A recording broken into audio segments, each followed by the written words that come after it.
Investment lesson 21। Qualified investor एक ऐसा इंसान जिसके पास पैसा है और साथ ही इन्वेस्टमेंट के बारे में कुछ नॉलेज होती है, क्वालिफाइड इन्वेस्टर कहलाता है। क्वालिफाइड इन्वेस्टर का इन चीजों पर कंट्रोल होता है। 1. अपने आप पर। 2.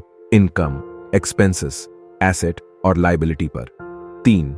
खरीदने और बेचने पर। इसमें 3 ई इस तरह होते हैं। 1. एजुकेशन होती है। 2. एक्सपीरियंस, कोई नहीं। 3. एक्स्ट्रा इनकम, बहुत कम। Investment lesson 22। पारस्परिक निवेशक, म्यूचुअल इन्वेस्टर। म्यूचुअल इन्वेस्टर उतना ही जानता है जितना क्वालिफाइड इन्वेस्टर, लेकिन इसे टैक्स और कॉर्पोरेट लॉ के बारे में भी अच्छी जानकारी होती है। यह इन्वेस्टमेंट का अच्छा लेवल है। अगर कोई यहां है तो अप, डाउन या मूविंग मार्केट में लाखों डॉलर बनाना मुश्किल नहीं है और कई अमीर लोग इस लेवल के होते हैं। Investment lesson 23। अंदरूनी निवेशक, insider investor. Insider investor investment के अंदर होते हैं और इन्वेस्टमेंट या कंपनी के मैनेजमेंट और डिसीजन कंट्रोल करते हैं। एग्जाम्पल के लिए, इनके अपने बिजनेस के रूप में मालिक के रूप में कंट्रोल होता है या दूसरी कंपनी के सबसे बड़े शेयर होल्डर बनकर कंट्रोल करते हैं। ज्यादातर ऐसे इन्वेस्टर इंटरनेशनल होते हैं। इनसाइडर इन्वेस्टर के पास 3 ई भी मौजूद होते हैं। Investment lesson 24। अंतिम निवेशक, फाइनल इन्वेस्टर। अंतिम इन्वेस्टर वह होता है जो ऐसा एसेट बनाता है जो इतना वैल्यूएबल होता है कि लाखों लोगों तक पहुंच जाती है, जैसा बिल गेट्स का माइक्रोसॉफ्ट सॉफ्टवेयर। ये इन्वेस्टर ऐसी बड़ी कंपनी को बनाते हैं जिनमें दूसरे इन्वेस्टर इन्वेस्ट करते हैं। फाइनल इन्वेस्टर सभी इन्वेस्टमेंट कंट्रोलर को कंट्रोल करते हैं, साथ ही इनके पास 3 ही होते हैं। Investment lesson 25। धीरे धीरे अमीर बनने का तरीका। सबसे पहले अपना पैसा बचाकर उसे मंथली कैश फ्लो देने वाले एसेट्स में इन्वेस्ट करें। उसके बाद उस एसेट से होने वाली इनकम से दूसरा एसेट बनाएं ताकि कैश फ्लो बढ़ता रहे और पैसिव इनकम ज्यादा से ज्यादा होती रहे। और इसी तरह आपको तब तक एसेट बनाते रहना चाहिए जब तक अपने तय किए हुए फाइनेंशियल गोल हासिल करके अमीर ना बन जाएं। जैसे कि एक घर लेना, उसे किराया पर देना, फिर उस किराए के पैसे को इकट्ठा करके दूसरा घर लेना, फिर उससे भी किराया कमाना, और इस प्रक्रिया को तब तक दोहराना जब तक अपने फाइनेंशियल तक नहीं पहुंच पाते। Investment lesson 26। जॉब करते हुए अमीर बनने का तरीका। इसके लिए इन स्टेप्स को फॉलो करें। 1. पार्ट टाइम एसेट बनाएं। अपनी जॉब के साथ साथ आपको अपने खाली टाइम में अपना पार्ट टाइम बिजनेस शुरू करना चाहिए। 2. जरूरी स्किल और लॉ सीखें। पार्ट टाइम में आपको बिजनेसमैन और इन्वेस्टर बनने के लिए जरूरी स्किल और लॉ सीखना चाहिए, जैसे communication skill, leadership, team management, tax law, corporate law. यहां आप जितनी ज्यादा मेहनत करेंगे उतनी जल्दी आप सफल होंगे। Investment lesson 27। एंटरप्रेन्योर बनने की बर्निंग डिजायर। अमीर बनने के लिए आपके पास एंटरप्रेन्योर बनने की एक बर्निंग डिजायर होनी चाहिए और इसे इन तरीकों से अपने अंदर डेवलप कर सकते हैं। 1. इन्वेस्टमेंट के लिए पैसे सेव करें। पैसे बचाते टाइम अपने दिमाग में हमेशा यह बात रखें कि आप ज्यादा पैसे कमाने के लिए जोड़ रहे हैं, ना कि मूवी या नाइट आउट में खर्च करने के लिए। 2. आपको जितनी जल्दी हो सके एक बिजनेस शुरू करना चाहिए, चाहे किसी भी प्रॉब्लम को सॉल्व करने वाले प्रोडक्ट के साथ आप शुरुआत करें। 3. स्किल में स्टेप बाय स्टेप इंप्रूव करते हुए आपको अपने 3 ई में इंप्रूव करना चाहिए और कई फाइनेंशियल स्टेटमेंट को पढ़ना चाहिए। Investment lesson 28। बिजनेस कैसे शुरू करें।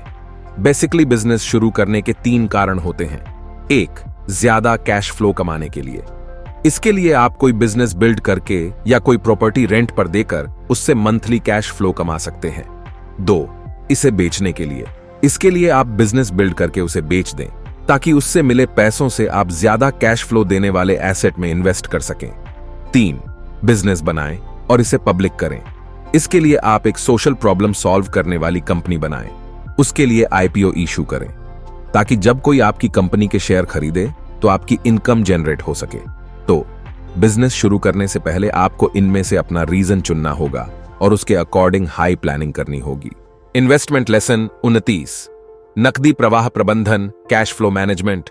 जैसे बॉडी में खून की जरूरत होती है, उसी तरह बिजनेस के लिए कैश बहुत जरूरी है। कैश फ्लो उसी दिन से शुरू होना चाहिए जिस दिन आप अपना बिजनेस शुरू करते हैं। आपको हमेशा अपना कैश फ्लो पॉजिटिव बनाए रखने पर फोकस करना चाहिए। यह एक ऐसी चीज है जिस पर बहुत से नए बिजनेस फोकस नहीं करते हैं और यही कारण है कि बिजनेस बंद हो जाता है। डेली कैश फ्लो आपके बिजनेस के लिए बहुत इंपॉर्टेंट है। Investment lesson 30। संचार प्रबंधन, कम्युनिकेशन मैनेजमेंट। आपको अपनी कंपनी का इंटरनल और एक्सटर्नल कम्युनिकेशन अच्छी तरह से मैनेज करना चाहिए।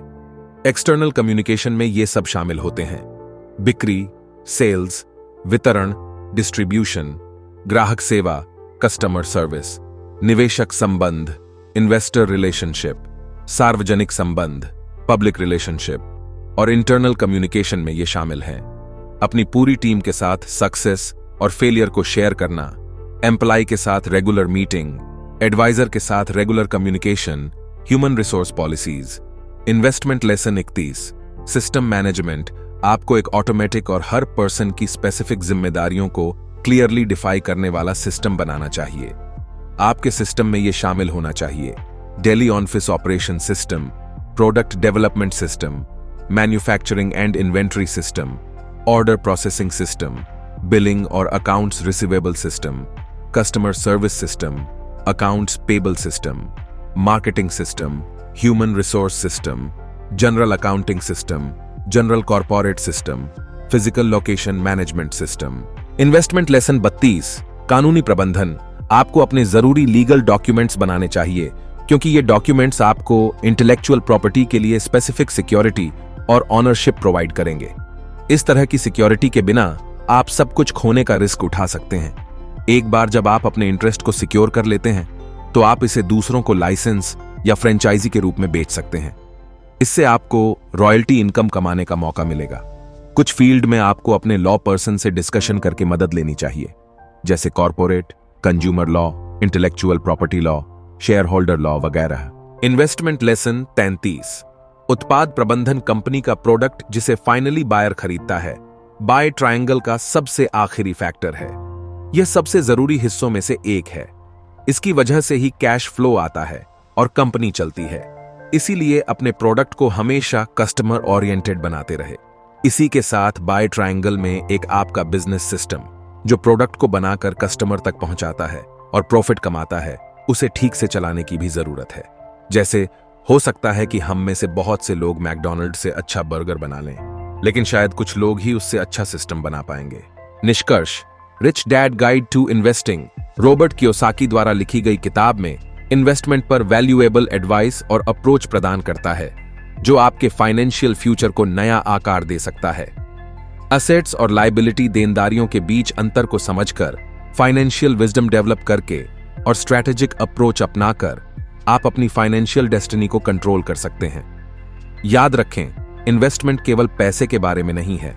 यह सही माइंडसेट डेवलप करने, खुद को लगातार एजुकेट करने और कैलकुलेटेड रिस्क लेने के बारे में है।